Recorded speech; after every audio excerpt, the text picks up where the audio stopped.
ये बात बिल्कुल सच्ची है। आप हृदय से ठाकुर जी को रिझाने लग जाओ, विद्या स्वयं आपके भीतर प्रकट होगी, क्योंकि आज इस भक्त के माध्यम से मैं भगवान के चरणों तक पहुंचने वाली हूं। विद्या कृतार्थ होती है भक्त के निकट पहुंच करके। अकबर के दरबार में जब तानसेन गाते थे, अपने समय के बड़े गवैया थे तानसेन जब गाते थे तो अकबर की सभा झूम उठती थी। अकबर गुणग्राही था, वो कहता था वाह वाह वाह वाह। तानसेन को कहता था मियां तानसेन। पर आप लोग मत समझना, मियां तानसेन से तानसेन मुसलमान नहीं थे, तानसेन ब्राह्मण थे। अनन्य रसिक नृपति श्री स्वामी हरिदास जी की कृपा से उन्होंने संगीत का ज्ञान प्राप्त किया था। पर अकबर के दरबारी गायक हो गए और ब्राह्मणों ने उनको जाति से बहिष्कृत कर दिया। अरे तुमने मुसलमान की नौकरी कर ली, जाओ, तुम्हारा हुक्का पानी बंद, जात बिरादरी से अलग कर दिया। और ऐसे अवसर का लाभ तो उन लोगों ने उठाया ही। एक गुणी व्यक्ति को उन्होंने फिर पूरी तरह अपने में ले लिया और एक मौलवी की लड़की से निकाह करवा दिया और ब्राह्मण तानसेन मियां तानसेन हो गए। और मियां तानसेन हो गए, दो शाहजादे हुए, दो लड़के हुए, एक बड़े मियां और एक छोटे मियां। बड़े मियां की मल्हार, छोटे मियां की मल्हार आज तक गाई जाती है। संगीत जो हमारी परंपरा की हमारी वस्तु थी, और तानसेन के उधर चले जाने से मुसलमानों में चला गया संगीत। तो तानसेन कोई सामान्य व्यक्ति नहीं थे, बहुत बड़े गवैया थे। तानसेन जब गाने लग जाते तो अकबर झूम उठता था और अकबर कहता था वाह मियां तानसेन, इस धरती पर तुम्हारे जैसा कोई नहीं गा सकता। हमको तो लगता है कि वैश्य में, स्वर्ग में भी शायद तुम्हारे जैसा कोई न गा सकता हो। कभी कभी कहता तुम्हारे गुरुजी तो गा सकते हो, दूसरा तो कोई नहीं गा सकता। तब एक दिन तानसेन ने कहा जहां पनाह गुलाम की गुस्ताखी माफ हो। कहो क्या कहना चाहते हो? मैं क्या गवैया हूं, मैं क्या गाता हूं। गोवर्धन में एक गांव के एक भक्त हैं, वैष्णव हैं, उनका नाम है कुंभन दास। इतना बढ़िया गाते हैं, इतना बढ़िया गाते, इतना बढ़िया गाते हैं कि मैं उनके सामने कुछ भी नहीं हूं। अब तो अकबर को चटपटी लगी, बोले तो लाओ उनको, उसको अपना दरबारी गायक बना लेते हैं, जितनी पगार चाहेगा उतनी पगार दे दूंगा, मेरे पास धन की कमी नहीं है। बोले ना वो यहाँ आने वाले हैं ना तुम्हारी तनख्वाह लेने वाले हैं, तो मैं वहां जाऊं? बोले जाने पर भी तुम्हें कुछ सुना दें, संभव नहीं है। तब अकबर ने निश्चय किया कि मैं फतेहपुर सीकरी बुलाऊंगा और अपने दूत को भेजा कि मैं स्वयं आपके पास सुनने आना चाहता हूं। कुंभनदास जी ने सोचा कि ये आएगा, लाव लश्कर के साथ, फौज पलटन के साथ आएगा, मलमूत्र करेंगे इसके लोग, ये भगवान का लीला विहार स्थल है, दूषित होगा, अशुद्ध खान पान वाले रजोगुणी तमोगुणी लोग यहाँ आवेंगे, ब्रज दूषित होगा। इसलिए विचार करके कुंभनदास जी ने कहा कि मैं स्वयं ही फतेहपुर सीकरी पहुंच जाऊंगा।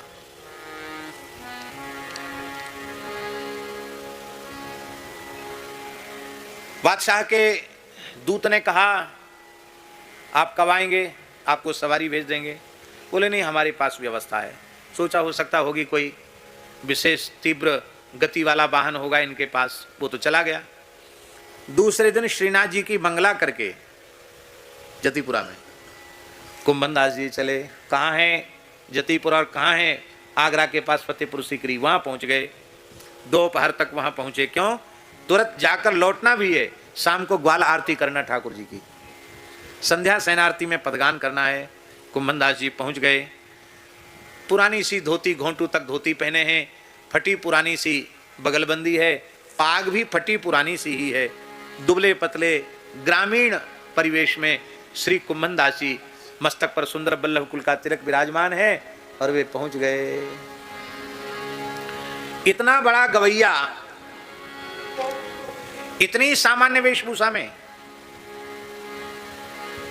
बोले कुछ सुनाओ। कुंभनदास जी बोले क्या सुना मैं? गाने वाले इस बात को अच्छी प्रकार से जानते हैं, गाने वाले इस बात को बहुत अच्छी प्रकार से जानते हैं।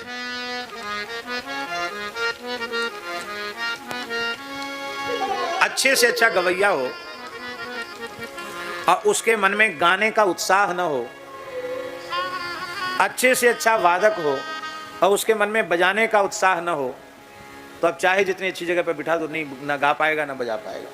इसलिए कहावत है कि राग रसोई पागड़ी बनत बनत बन जाए, बनत बनत बन जाए। राग भी, रसोई भी और पाग भी। कितनी बार आप बहुत जल्दी पाग बांधते हैं पर इतनी बढ़िया पाग बन जाती है कि क्या कहना, और कितनी बार खूब समय लगाते हैं दर्पण के आगे पाग को ठीक करने का, पाग ठीक से बंधती ही नहीं है। ऐसी रात की बात है।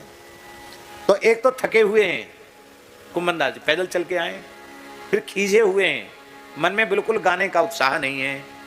और अब उन्होंने जब गाया तो बादशाह का रोम रोम खिल गया। बादशाह ने कहा, मियां तानसेन, कितने वर्ष हो गए तुम्हारा संगीत सुनते सुनते, इतना मीठा इतना बढ़िया तो तुम कभी नहीं गाते हो।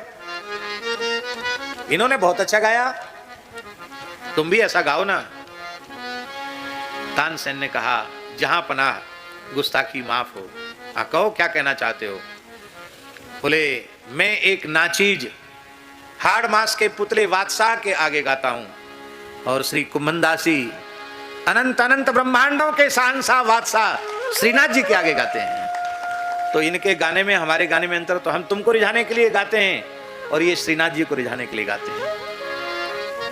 गाया क्या, जो जाता था अकबर के दरबार में अकबर की बड़ाई करता था, पर ये तो अकबर के दरबार में गाए भी और उसकी अहंकार पर चोट भी करके आए।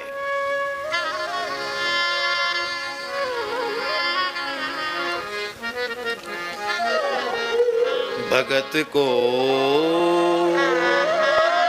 कहा सीकरी कान, भगत को कहा सीकरी कान, भगत को कहा सीकरी आवत जात पनहिया टूटी, आवत जात पनहिया टूटी, बिसर गयो हरि नाम, हरि नाम बिसर गयो हरि नाम, भगत को कहा सीकरी सुकान, भगत को कहा सीकरी सुकान। गरीब आदमी है, टूटी फटी पनहिया पहले सी थी और घिस गई, टूट गई, हरिनाम भूल गया। जाको मुख देखे दुख लागे, जाको मुख देखे दुख लागे, ना मस्तक पर तिलक है ना गले में कंठी है, और ऐसे व्यक्ति को विमुख को मुझे सिर झुकाना पड़ा। जाको मुख देखे दुख लागे, जाको मुख देखे दुख लागे, ताको करन परी परनाम, ताको करन परी परनाम, कुंभन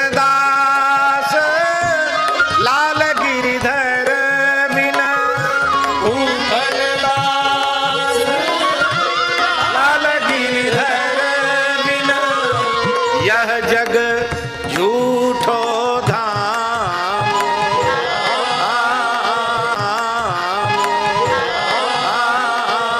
यह जग झूठो धाम, भगत को कहा सीकरी सौकान, भगत को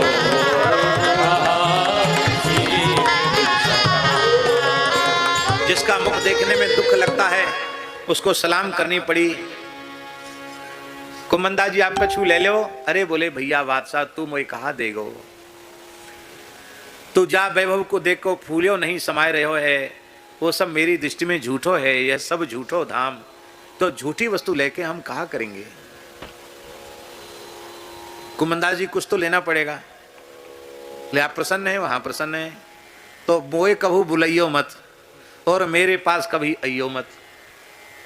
ना तो हमको कभी बुलाना और न कभी मेरे पास आना। बाबा साहब आप नाराज हैं? बोले मैं प्रसन्न हूं, बस इसी में प्रसन्न हूं। तुम्हारा रंग भी पक्का है और हमारा रंग भी पक्का है। तेरी बादशाहियत का रंग पक्का है और मेरी फकीरी का रंग पक्का है। हाँ, कहीं तेरा रंग मेरे ऊपर चढ़ गया तो मेरी फकीरी मटिया मेट हो जाएगी, और कहीं हमारा रंग तेरे ऊपर चढ़ गया तो तेरी बादशाहियत धूल में मिल जाएगी।